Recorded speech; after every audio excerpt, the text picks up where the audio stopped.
कहानी की शुरुआत 2035 में फ्यूचर का टाइम दिखाते हुए होती है, जहां पर अब इंसानों का हर एक काम रोबोट करते हैं और अब हर एक इंसान के पास उसका एक पर्सनल रोबोट है। इसके बाद हमें आगे बताया जाता है कि इस दुनिया में जितने भी रोबोट हैं वो 3 नियमों पर काम करते हैं, जिसमें से पहला नियम यह था कि यह रोबोट कभी भी किसी इंसान को नुकसान नहीं पहुंचाएंगे, और दूसरा यह कि उन्हें अपने मालिक की हर एक बात माननी है, इस बात को छोड़कर जिसमें कि किसी दूसरे को नुकसान पहुंच रहा हो। और तीसरा यह था कि वह रोबोट अपनी प्रोटेक्शन खुद कर सकते हैं, लेकिन ऐसा करते हुए ना तो वह किसी इंसान को नुकसान पहुंचाएंगे और ना ही अपने मालिक की बात को टालेंगे। हर रोबोट के अंदर यह 3 नियम डाले जाते हैं ताकि वह इनका पालन करें, और अगर कोई भी रोबोट किसी भी नियम को तोड़ता है तो उसे डीएक्टिवेट कर दिया जाता है, और यह दुनिया के सारे रोबोट यूएसआर नाम की एक कंपनी बनाती है। इसके बाद सीन चेंज होता है और हम डेल नाम के आदमी को सोया हुआ देखते हैं।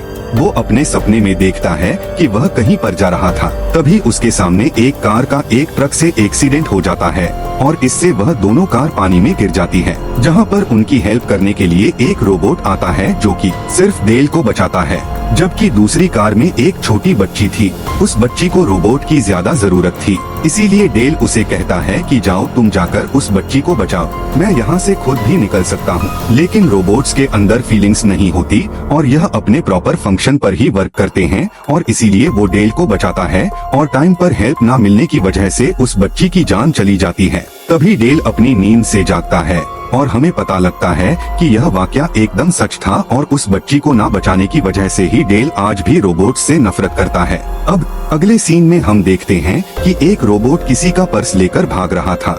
यहाँ पर डेल को लगता है कि शायद इस रोबोट ने चोरी की है, इसीलिए वो उसे पकड़ने के लिए उसका पीछा करता है और आखिरकार यह उस रोबोट को पकड़ भी लेता है। लेकिन इसे पता लगता है कि यह रोबोट जिस लेडी का है यह उसी का ही काम कर रहा था, इसलिए डेल उस औरत से सॉरी बोलकर वहाँ से चला जाता है।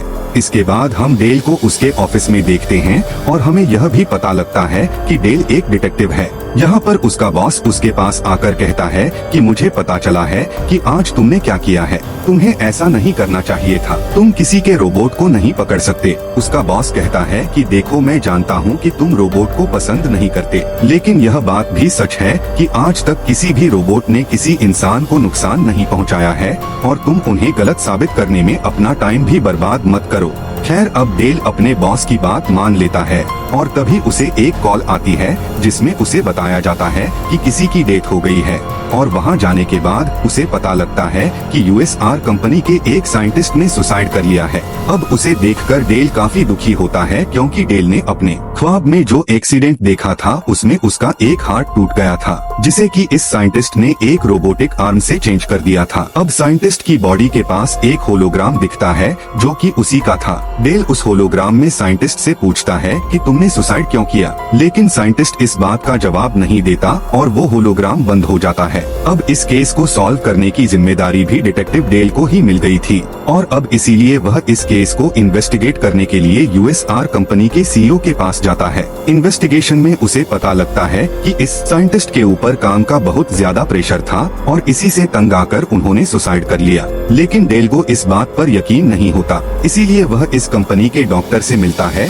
जिसका नाम सुजैन था। सुजैन डेल को अपने कंपनी के एक एआई रोबोट विक्की के पास लेकर आती है, जो कि इस कंपनी के हर एक काम को सॉफ्टवेयर से कंट्रोल किया करती थी। डेल उस रोबोट से कहता है कि उस साइंटिस्ट के मरने से पहले उसके रूम की 10 मिनट पहले की वीडियो दिखा, लेकिन उस वक्त उसके सिस्टम में कुछ खराबी थी, इसीलिए 10 मिनट बाद की वीडियो प्ले होती है, और वीडियो में डेल को पता लगता है कि साइंटिस्ट की डेथ के बाद कोई भी उनके कमरे से बाहर नहीं आया। अब यहाँ पर डेल को डाउट होता है कि अगर साइंटिस्ट को किसी ने मारा है तो अभी भी वो उनके रूम में ही होगा। साइंटिस्ट के रूम में जाने के बाद यह लोग वहाँ पर बहुत सारे अनकम्प्लीट रोबोट देखते हैं, और तभी यहाँ पर कबाड़ में से एक रोबोट बाहर निकलता है। वो डेल के ऊपर अटैक कर देता है, और इस रोबोट का नाम सनी था। और अब क्योंकि इस रोबोट ने अपना नियम तोड़ दिया था इंसानों को नुकसान न पहुँचाने का, इसीलिए वो डॉक्टर उस रोबोट से कहती है कि तुम अपना डीएक्टिवेट मोड ऑन करो, लेकिन वो रोबोट उसकी बात नहीं मानता और विंडो से बाहर जंप कर देता है। इसी बीच डेल उस पर फायर भी कर देता है, जिससे उसकी बॉडी में से एक अजीब सा लिक्विड बाहर निकलता है। यहाँ पर सुजैन से उसे पता लगता है कि यह रोबोट डिफेक्टिव हो चुका था। अब वो सुजैन से पूछता है कि इन रोबोट को ठीक करने के लिए कहाँ ले जाया जाता है। अब इसीलिए सुजैन उसे उस जगह पर ले जाने लगती है। अब डेल वहाँ जाते हुए अपने साथ कुछ और पुलिस ऑफिसर्स को भी बुला लेता है। सुजैन उसे एक फैक्ट्री के अंदर लेकर आती है जहाँ पर नए तरह के रोबोट्स भी बन रहे थे और उनका नाम NS5 था, क्योंकि ये लोग सभी पुराने रोबोट्स को नए रोबोट्स में बदलना चाहते थे और यहाँ पर हर रोज 1000 रोबोट्स तैयार किए जा रहे थे। अब सुजैन जब उन्हें दोबारा काउंट करती है तो उन्हें पता लगता है कि यहाँ पर 1001 रोबोट्स हैं, जिससे वह समझ जाते हैं कि सनी भी यहीं पर छिपा हुआ है। लेकिन इतने सारे एक जैसे रोबोट्स में उसे ढूंढना काफी मुश्किल था, इसीलिए यहाँ पर डेल एक रोबोट को शूट करता है और सनी यह देखने के लिए अपना मुंह बाहर निकालता है कि वाकई में डेल ने इस रोबोट को मार दिया। अब डेल सनी को पकड़ने के लिए आगे बढ़ने लगता है, लेकिन सनी पीछे से उसी पर अटैक कर देता है और उसे गिराकर वहाँ से भागने वाला होता है कि बाहर डेल के बुलाए हुए पुलिस ऑफिसर्स उसे पकड़ लेते हैं और अब डेल उससे इन्वेस्टिगेशन करने के लिए आता है। वो उससे पूछता है कि क्या साइंटिस्ट को तुमने मारा है, जिस पर सनी कहता है कि नहीं, मैंने साइंटिस्ट को नहीं मारा बल्कि उन्होंने सुसाइड किया है। साथ ही सनी उसे यह भी बताता है कि मैं उनका सबसे फेवरेट रोबोट हूँ और उन्होंने मेरे अंदर इंसानों वाली फीलिंग्स भी डाली हैं। इससे पहले डेल उससे और कुछ सवाल करता है। USR कंपनी का CEO भी वहाँ पर आ जाता है और कहता है कि हमारे रोबोट्स कभी भी इंसानों को नुकसान नहीं पहुँचाते और शायद इस रोबोट के फंक्शन खराब हो गए हैं और हम इसे ठीक कर देंगे, जिसके बाद वह उस रोबोट को यहाँ से ले जाते हैं। अब इसके बाद डेल साइंटिस्ट के घर जाता है। अब क्योंकि साइंटिस्ट मर चुका है, इसीलिए इस साइंटिस्ट को दिया हुआ कंपनी का घर अगले 8 घंटों में तोड़ दिया जाएगा। इसीलिए अब डेल के पास ज्यादा समय नहीं था उस घर के अंदर छानबीन करने के लिए। डेल के अंदर घुसते ही सिस्टम को पता लग जाता है कि घर के अंदर कोई आया है, इसीलिए अब घर को डिस्ट्रॉय करने की टाइमिंग चेंज हो जाती है और ऐसा होते ही एक बहुत बड़ा रोबोट उस घर को तोड़ने लगता है। डेल जल्दी से उस घर में एक बिल्ली को बचाते हुए घर से बाहर निकलता है। इसके बाद डेल डॉक्टर सुजैन के घर आता है और कहता है कि मुझे कंपनी के CEO पर शक है, क्योंकि सनी भी मुझे कुछ बताने वाला था, लेकिन उसी समय CEO ने आकर उस रोबोट को छुड़वा लिया। सुजैन कहती है कि नहीं, ऐसा नहीं हो सकता, तुम गलत समझ रहे हो और वैसे भी CEO साइंटिस्ट को क्यों मरवाएगा, जबकि उनके बिना तो कंपनी चलना और भी मुश्किल हो रही है। कैरब डेल सुजैन के घर से बाहर निकलता है और वह देखता है कि सभी पुराने रोबोट्स को पकड़कर नए NS5 रोबोट से चेंज किया जा रहा है। कैरब डेल अपनी कार के अंदर USR कंपनी के उस AI रोबोट से कहता है कि मुझे साइंटिस्ट के पिछले 50 मैसेजेस के रिकॉर्ड दिखाओ। वो डेल की यह बात मानकर उसे रिकॉर्ड तो दिखा देती है, लेकिन साथ ही वह यह बात कंपनी के CEO को भी बता देती है। यह बात सुनकर CEO को बहुत गुस्सा आ जाता है और वो अपने कुछ रोबोट्स को डेल को मारने के लिए भेज देता है। अब वो सारे रोबोट्स यहाँ पर आकर डेल पर अटैक कर देते हैं। अब डेल भी यहाँ पर किसी तरह से उन रोबोट्स से बचता है, लेकिन वो उसका पीछा नहीं छोड़ रहे थे, इसीलिए उसकी कार का एक्सीडेंट हो जाता है, लेकिन डेल बच जाता है। अब उसके पास आने वाले रोबोट्स को वह अपने रोबोटिक हैंड से मारता है। यह देखकर रोबोट्स को लगता है कि शायद वो भी एक रोबोट है, इसीलिए हम उसे छोड़कर भाग जाते हैं। अब अगले सीन में हम देखते हैं कि यहाँ पर डेल के साथ उसके कुछ डिटेक्टिव और बहुत सारे पुलिस ऑफिसर्स हैं। यहाँ पर डेल का बॉस उससे पूछता है कि यहाँ पर यह सब कैसे हुआ, जिस पर डेल गुस्से से कहता है कि रोबोट्स ने मुझ पर अटैक किया था। उसकी यह बात सुनकर किसी को भी उस पर बिलीव नहीं होता, क्योंकि रोबोट्स किसी को नुकसान नहीं पहुँचाते थे और साथ ही उन्हें यह भी लगता है कि शायद काम के प्रेशर की वजह से डेल का दिमाग खराब हो रहा है और इसीलिए डेल का बॉस उसे कुछ टाइम के लिए काम से फ्री कर देता है, जिसके बाद डेल गुस्से में वहाँ से चला जाता है। खैर, अब अगले सीन में हम देखते हैं कि डॉक्टर सुजैन डेल से मिलने के लिए उसके घर आती है और बातों ही बातों में सुजैन डेल से पूछती है कि तुम साइंटिस्ट को पर्सनली कैसे जानते हो। इसीलिए डेल उसे अपने एक्सीडेंट और उसके बाद की कहानी सुनाता है।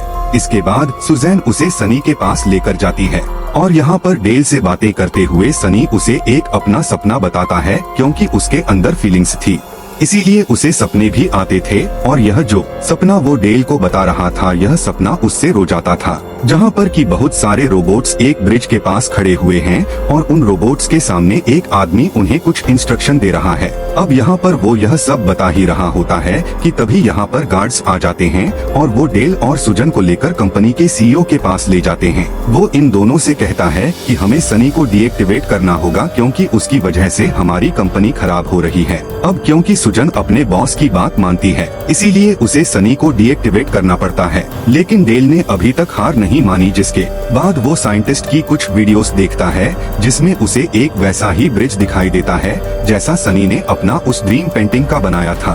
डेल जल्दी से साइंटिस्ट का होलोग्राम लेकर उस ब्रिज तक पहुंचता है। यहाँ पर बहुत सारे कंटेनर रखे हुए थे जिनके अंदर रोबोट्स भरे पड़े थे। इसके बाद वो उस होलोग्राम को ऑन करता है और साइंटिस्ट से पूछता है कि आपने सुसाइड क्यों किया। जिसके बाद साइंटिस्ट कहता है कि आज तक मैंने जितने भी रोबोट्स बनाए वो इंसानों के भलाई के लिए बनाए थे और वह सब कुछ जरूरी नियमों पर काम करते थे। लेकिन यह जो NS5 रोबोट्स आने वाले हैं, यह उन नियमों पर वर्क नहीं करेंगे और वह इंसानों को भी नुकसान पहुंचा सकते हैं। साथ ही साइंटिस्ट यह भी कहता है कि अगर इस पूरी दुनिया में NS5 रोबोट्स आ गए तो यह पूरी दुनिया खत्म हो जाएगी। डेल पूछता है कि इस सब के पीछे किसका हाथ है, जिस पर साइंटिस्ट कहता है कि इस सब के पीछे उसका हाथ है जो इन रोबोट्स को कंट्रोल कर रहा है। अब होलोग्राम के बंद होते ही उन कंटेनर्स में से कुछ आवाजें आने लगती हैं। उन सभी कंटेनर में से नए NS5 रोबोट्स बाहर आ गए थे जो कि बाहर आकर पुराने रोबोट्स को मार रहे थे।